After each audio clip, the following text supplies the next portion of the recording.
Mutiara Hikmah Official, menyingkap hikmah di balik sunnah.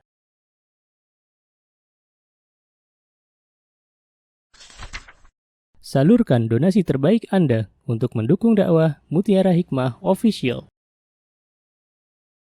Umroh akhir tahun plus Daurah Parenting Islami bersama Ustadz Hanan Yasir MA, Ustazah Imro'atul Azizah, 2 kali sholat Jumat.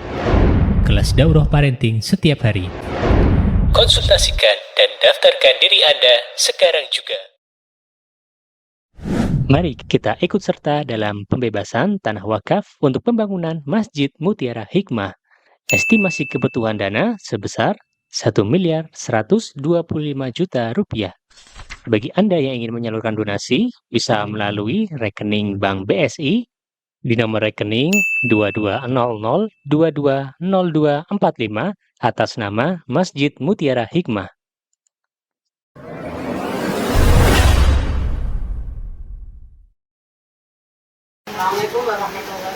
Waalaikumsalam warahmatullahi wabarakatuh. Dengan Ibu siapa, Nun Sewu? Bu Fitri. Ya, silakan Bu Fitri. Yang saya pernah dengar, kalau orang tidur itu kan tidak wajib sholat atau ketiduran di sana. Oh iya. Ini ada satu kasus yang anak ini memang kalau malam belajarnya sampai larut malam. Oke. Ada juga yang mengerjakan tugas sampai dini hari. Baik. Akhirnya kan subuhnya itu mesti terlambat. Anaknya usia berapa, Nun Sewu? Enggak, karena maksud saya biar saya tahu kalau anak 5 tahun ketinggalan subuh ya nggak apa-apa. Yang satu baru masuk kuliah laki-laki. Oke, berarti sudah balik ya? Yang satu sekitar 24 tahun perempuan. Sudah balik juga. Oke, baik. Hukumnya seperti apa, gitu kah? Cara untuk mengingatkan anak tersebut supaya tidak subuhnya itu selalu kesiangan bagaimana? Baik Ibu. Baik, terima kasih Ibu. Saya doakan dulu semoga Allah memberikan hidayah petunjuk kepada anak-anak kita. Semoga Allah jadikan anak keturunan kita anak-anak yang cinta salat.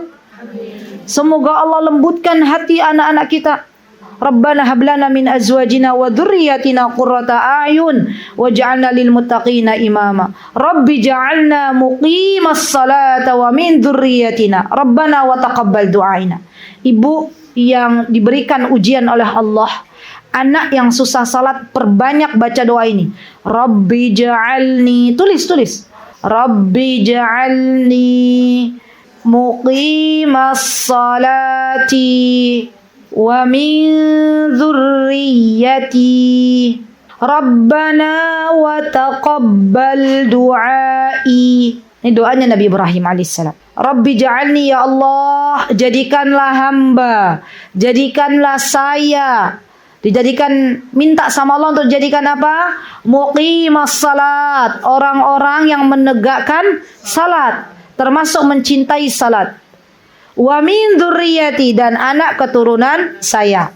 Ya, jadi bukan cuma saya, tapi minta anak keturunan. Rabbana wa taqabbal du'ai, ya Allah, terimalah doa saya. Masya Allah. Baik, itu yang pertama, perbanyak doa. Ya. Yang kedua adalah cobi ibu-ibu yang punya anak yang suka, namanya anak muda sekarang itu beda sama kita zaman dulu. Kita zaman dulu biasanya orang-orang kampung habis isya terdengar suara kodok jangkrik biasanya langsung tidur. Anak-anak sekarang karena sudah ada HP di tangan mereka atau ada kafe-kafe yang muncul di sekitar mereka, alasan mereka kadang belajar kelompok, nongkrong sampai malam, sampai larut malam, akhirnya pulang dalam keadaan sudah larut malam, tidur dibangunkan subuh susah karena tidurnya baru 1:30 ya. Maka kita sebagai orang tua mencoba untuk menasehati dari hati. Coba Bu, nasihatin anak tuh bukan dengan mulut pertamanya, dengan hati. Beda. Kalau kita dengan mulut, kita pasti bilangnya gini, "Nak, ya Allah nak, kamu tuh ya udah berapa hari setelah subuhnya kok pas matahari terbit," gitu ya. Kita ngomel-ngomel, gak karuan. Itu nanti yang terdengar oleh anak kita, suara kita masuk dari telinga kanan, keluar dari telinga kiri. Nggak lagi berbekas. Tapi coba sebelum menasihati kita berdoa dulu sama Allah, sholat malam dulu, puasa dulu. Boleh kan pada saat puasa mustajab doa. Ya, kemudian kita minta sama Allah, ya Allah, Engkau Zat yang Maha Tahu. Kita minta maaf dulu sama Allah, minta ampunan dulu. Ya Allah, ampunilah dosa saya ya Allah. Mungkin saya dan suami ketika mengasuh anak-anak saya itu, mungkin kami tuh kurang ilmu, gitu ya Bu. Jadi kita akui dulu kesalahan kita. Bukti di antara kita kadang salah dalam mendidik anak kita sholat tuh begini Bu. Ya begini. Kita sudah ngegas duluan, anak-anak kita disuruh sholat sebelum usia 7 tahun. Itu enggak boleh kayak gitu. Ya, saya punya wali murid di satu, ya, beliau curhat ke saya, Masya Allah, Tabarakar Rahman. Anaknya beliau ada di 1-2, ya. Kata beliau, kakaknya 2 anak ini Ustazah, dulu, kata beliau, dulu, itu dari kecil usia 2 tahun selalu sama bapaknya, ayo nak ke masjid, ikut. Jadi waktu balitanya tuh masih kecil tuh, Masya Allah, seneng salat. Tapi sekarang pas sudah besar, salatnya suka diobrek-obrek. Berarti ada yang salah. Salahnya bagaimana dalam pengasuhan? Kata Rasulullah, yang namanya anak dibiasakan salat itu usia 7 sampai 10 tahun.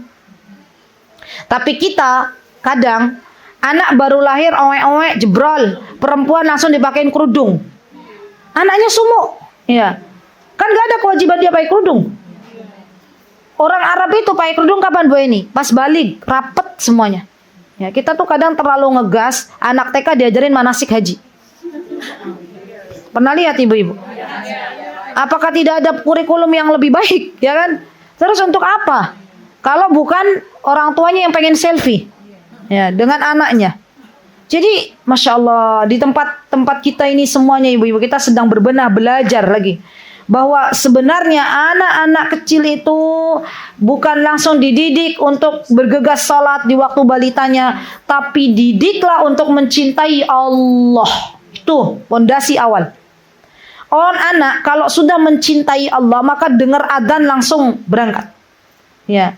Jadi ibu tadi berdoa. Kedua, sebelum menasihati anak, meminta, nangis sama Allah. Ya Allah, ampunilah dosa hamba, ya Allah. Ampunilah dosa suami hamba, ya Allah. Mungkin karena dosa-dosa kami, karena sedikitnya ilmu kami belum bisa memaksimalkan pengasuhan. Ya Allah, ampunilah kami, ya Allah. Ampunilah kami, ya Allah. Saya pasrah deh, ya Allah. Engkau tahu gitu ya. Ya Allah, ampunilah dosa kami. Kemudian kita minta sama Allah. Minta dengan Asmaul Husna. Kita berwasilah dengan Asmaul Husna itu boleh. Ya Hayyu ya Qayyum. Kita boleh. Ya minta. Ya Sami'ud du'a, wahai Zat yang maha mendengarkan doa. Ya Allah, lembutkanlah anakku. Ya Allah, bangunkanlah anakku sebelum subuh berkumandang. Ya Allah, jadikanlah anakku tidurnya cepat. Gitu. Minta sama Allah. Saya tuh kadang ya Bu ya, kalau anak-anak tuh sampai malam tuh belum tidur, anak kecil udah dibacain buku ini, buku itu, sudah jam 10 belum tidur, saya minta sama Allah. Ya Allah, sudah kami bacakan macam-macam buku belum tidur juga. Anak yang paling kecil tuh Bu ini. Saya berdoa, udah deh ini kayaknya doa lagi nih. Ya Allah, semoga ya Allah anakku nih yang satu nih ya Allah, semoga Engkau tidurkan. Nguap Bu. Ini tanda nih. Ya. Betul. Terus Masya Allah, gak lama kemudian saya bacakan udah merem. Ya, jadi minta sama Allah. Siapa yang membuat ngantuk anak kita? Mungkin kita selama ini belum benar-benar maksimal minta sama Allah. Minta sama Allah. Wallahi, ada sebuah kisah nyata di mana orang tua punya anak yang setiap hari keluyuran mabuk. Ya, balik larut malam dalam keadaan mabuk. Orang tuanya nangis, ibunya nangis, meminta kepada Allah agar Allah berikan hidayah kepada putranya. Suatu hari putranya diberikan hidayah oleh Allah dan dia berkata kepada salah satu syekh, wahai syekh, ya, aku telah berbuat dosa yang banyak di masa lalu. Sampai suatu malam aku dengar ibuku menangis, meminta kepada Allah agar Allah berikan hidayah kepadaku. Dan saat ini alhamdulillah walillahilham, kata anak ini, aku diberikan hidayah petunjuk oleh Allah. Saya sudah gak mau lagi minum minuman keras, saya mau duduk di majlis ilmu. Lihat, siapa yang memindahkan hati seseorang dari yang tadinya tidak baik kemudian baik? Allah. Siapa yang membangunkan anak kita? Allah. Maka kita minta sama Allah, tenanan minta. Kemudian ibu tadi yang menasehati, meminta, terus dinasehati. Nak, ya, solihah, kamu ini udah gede. Ingat, yang akan menolong kamu dari gelapnya kubur tuh diantaranya adalah sholat. Ya. Dan sholat tuh punya waktu. Punya waktu sholat subuh tuh waktunya dari terbit fajar shadiq sampai matahari terbit. Sudah selesai.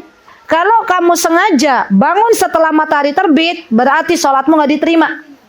Kalau ada orang ketiduran, yang dimaksud dengan ketiduran benar-benar dia ketiduran, tapi dia sudah berikhtiar, dan di sebelah-sebelahnya nggak ada orang yang membangunkan. Contoh, kita sendirian di rumah, saking capeknya jemput anak-anak. Contoh kan emak-emak di sini tuh power, ke pasar ibu-ibu, masak ibu-ibu, jemput anak ibu-ibu, masya Allah semua ibu-ibu. Sampai akhirnya kita jam 2 ketiduran. Nggak ada orang di rumah sendirian, anaknya pada les, misal. Kita bangun-bangun jam maghrib, ya sudah jam 6:30, misal. Saking lelahnya.